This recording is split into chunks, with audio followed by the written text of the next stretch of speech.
Pesado, só avisando que essa é a parte 4 de um vídeo de 4 partes. Se tu quiser ouvir a listagem completa de todos os jogadores que vão ir pra Copa, acessa o canal desses caras aí, ó, que é lá onde tá o suco. Então, como o geral já falou de meias, laterais, zagueiros, chegou a vez de estar dando atenção pro último grupo de colegiais que vai ter que enfrentar a pressão de um evento mundial. Se você parar pra olhar desse jeito é até estranho. Então, sem mais delongas, vamos pro que interessa.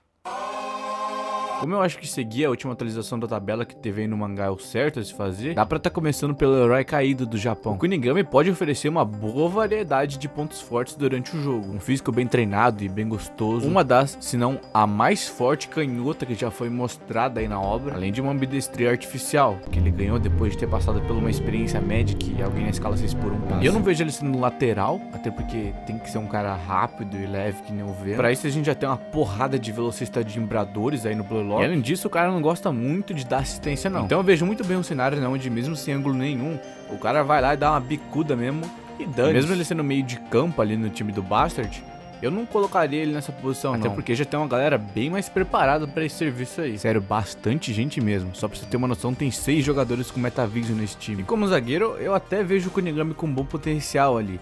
Até porque, se não fosse por ele, o Shudou teria marcado uns 3 gols nessa última partida. Então a melhor posição pra ele, sem dúvidas, é a de goleiro. Mesmo numa situação onde o cara esteja marcado por 2 zagueiros de todos os lados, ele ainda assim tem condição pra marcar um gol. E se esse robozão aí parar na frente do gol livre, é melhor já preparar o funeral pro cara que tá lá na frente. Agora subindo a tabela e chegando finalmente no top 5, que coincidentemente são todos atacantes, a gente vai ter o protagonista do Baixa, o futuro melhor driblador do mundo. O Baixa é literalmente aquela imagem de um tigre subindo a montanha enquanto carrega uma tora de árvore nas costas. Eu não faço ideia do porquê que um tigre teria que escalar uma montanha. Tipo, lá em cima o máximo de comida que vai ter é um bando de pássaros. Ou qual o papel do tronco de árvore que tem o mesmo tamanho de um ônibus nessa história. Mas que dá pra gente usar como comparação, é verdade. E desde sempre esse cara já mostrou que pode deitar um time sozinho ali sem muito esforço. Na primeira seleção ele faz isso. Na partida de 4v4 contra o time do Bashira, ele deita todo mundo ali. O time todo leva drible enquanto o cara dança com a bola. Na partida contra o Sub-20, ele só desliga o cérebro e simplesmente amassa todos os zagueiros profissionais do Japão. E agora na Liga Egoísta, esse padrão se repete em sei lá quantas partidas. Soma tudo isso com a mentalidade de criar o próprio sucesso sem depender de ninguém, e não importando qual caminho ele escolha, que o Bashira se torna um dos meus personagens favoritos. E eu acho que da comunidade sem dúvida esse cara ainda vai fazer uma pancada de gol sozinho nessa Copa aí. Agora, falando sobre a posição do maluco em campo, eu acredito que ele pode sair bem em quase todo lugar. Tem habilidade pra roubar as bolas que iam pro gol, uns passes de longa distância do nível do Hiyori e até a velocidade pra avançar sozinho na lateral. Só que sem dúvidas, como ele veio mostrando aí no Barcelona da Deep Web, o melhor lugar pro cara é no ataque, seja no meio ou nas laterais.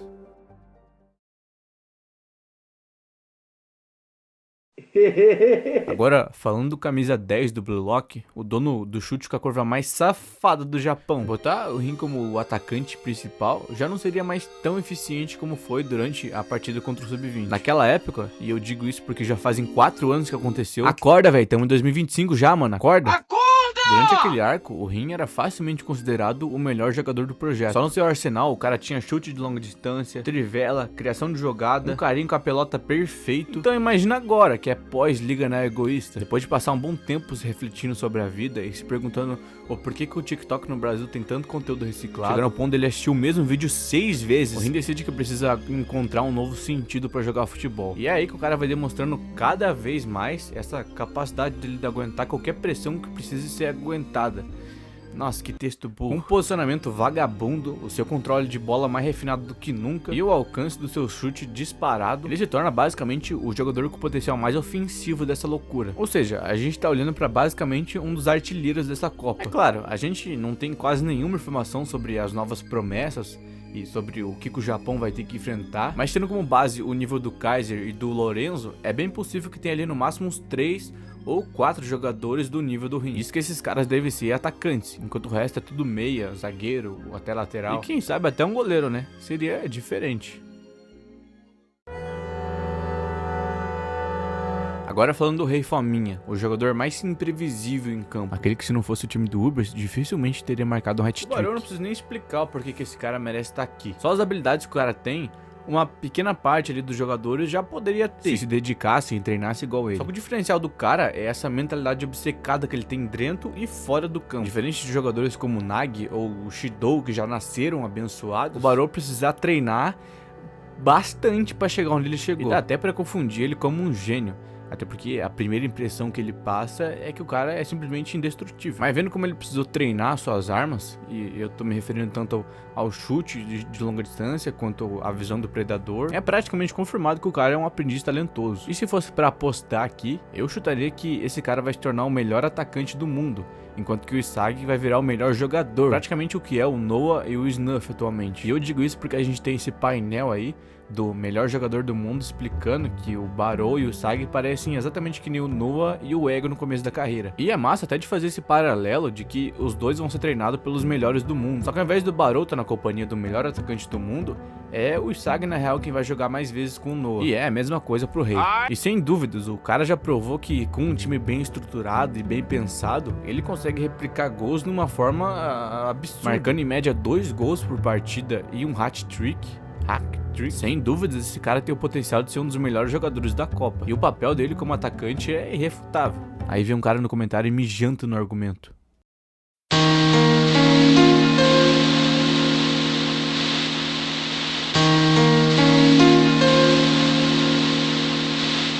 Como um dos protagonistas do PSG, o Shidou disputa bastante esse papel de atacante com o número 1 do Blue Lock. Diferente desses outros caras aí que até podem se dar bem em outras posições, o Shidou parece que nasceu exclusivamente para fazer gol. Como o próprio Carazo diz no capítulo 98, a sua capacidade de defender ou criar jogadas com outras pessoas é meia boca. Mas isso porque o seu corpo todo só foca aqui, ó, em marcar gol. Seja de costas, sem ângulo ou com uma posição ruim, até no ar esse cara consegue meter um gol. E é graças a isso que o Shidou veio se destacando em todas as partidas que ele jogou. Mesmo que graças ao seu temperamento e a sua vontade de sair na mão com qualquer pessoa a qualquer hora simplesmente nunca acabe, e ele tenha quase sido expulso e eliminado do Blue Lock, o cara ainda conseguiu sobreviver e sair por aí fazendo história. Sendo a carta Coringa e o maluco que mais fez gol durante a partida contra o Sub-20, ele pode se destacar em qualquer liga ou clube que o cara for jogar no futuro aí. Então a gente vê ele entrando numa partida aí durante a Copa e decidindo tudo, não é lá uma das coisas mais impossíveis que podem acontecer.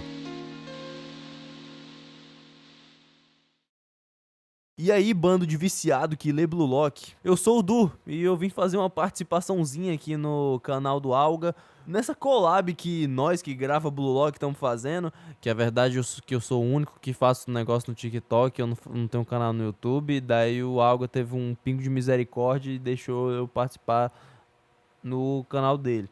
Bem assim. Mas enfim, eu acho que não é novidade pra nenhum dos nerdolas que lê essa obra que o Isagi ainda não tá no nível mundial pra deitar o Papai Noel Noah na porrada, quer dizer, na bola. Só que, né, sem dúvidas, o Isagi já pode ser considerado um dos melhores jogadores que tem no time do Japão. Ele é um melhor jogador do Blue Lock, junto com o Rin, né, com aquele empate que não engana nem um pato, porque todos nós nerdolas Blue Lock sabemos que Isagi Yoichi é melhor do que o Rin. Mas fala aí nos comentários se você acha que o Rin ou o Isagi é melhor. Eu estarei em todos os comentários colocando todos os nomes no meu Death Note em quem falar que o Rin é melhor. Brincadeiras à parte, é muito fácil colocar o Isagi a nível mundial, pensando que, pô, o cara tem metavision, ambidestria, aquele chute direto que faz a bola aí que nem um jato. E eu nem preciso falar do Chugan Volley, né, que o cara gira as pernas igual os ventiladores daqui de casa e mete uma bomba pra dentro do gol. Fora essa capacidade do cara se adaptar a qualquer pessoa ou situação que ele precise ali na hora. O cara é literalmente o Mahoraga do futebol, não tem como. Dá pra ver exemplos muito fortes disso na segunda seleção, em que depois do cara ter perdido tudo